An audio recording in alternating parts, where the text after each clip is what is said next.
Ghost trains are an iconic trope of spooky stories.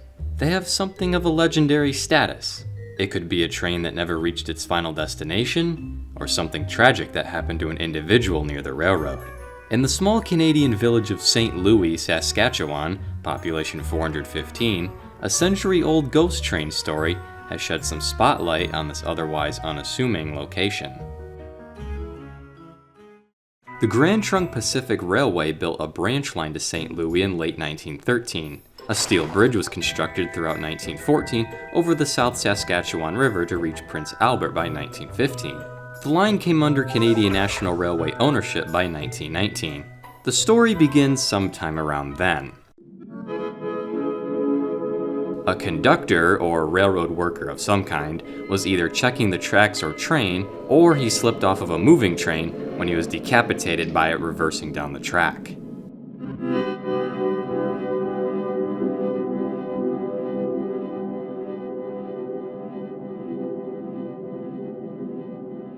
Despite this, time kept moving on. Canadian National continued running grain trains through St. Louis until 1983, when that section of the Cudworth subdivision was abandoned and eventually torn up. The Grand Trunk Pacific Bridge remains the only indicator of a railroad through St. Louis. Since 2002, the remaining section south from a grain elevator at Hoey has been leased to Wheatland Rail. Ever since the incident, a ghost train and the ghost of the conductor are said to roam the abandoned stretch of railroad right-of-way. A white and red light, or multiple lights, have been spotted and recorded by many individuals over the course of several decades. Locals and their grandparents grew up seeing the light and still see it to this day. How many times have I seen the light? Oh God, I don't know, ballpark figure, maybe 50, 60 times. The white light, implied to be the steam locomotive, gets brighter and dimmer until eventually disappearing and/or reappearing.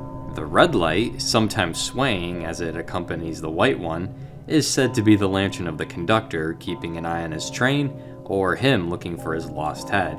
Witnesses have also described it as feeling eerie or colder when the light appears. Accounts also include car engine troubles and the sound of a distant steam whistle. Out of all of this, one obvious question remains. What's the cause of these lights? One theory claims automobile headlights disappearing and appearing from hilly roads are to blame.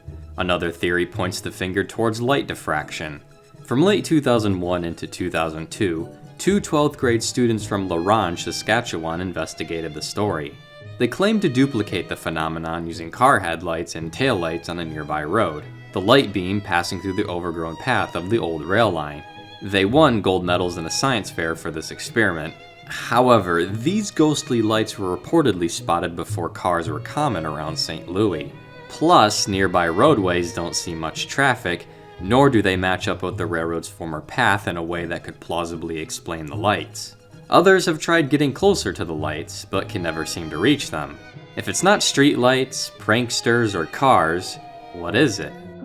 Much of the abandoned railroad path is now private property of farmers, so documentation can be tricky.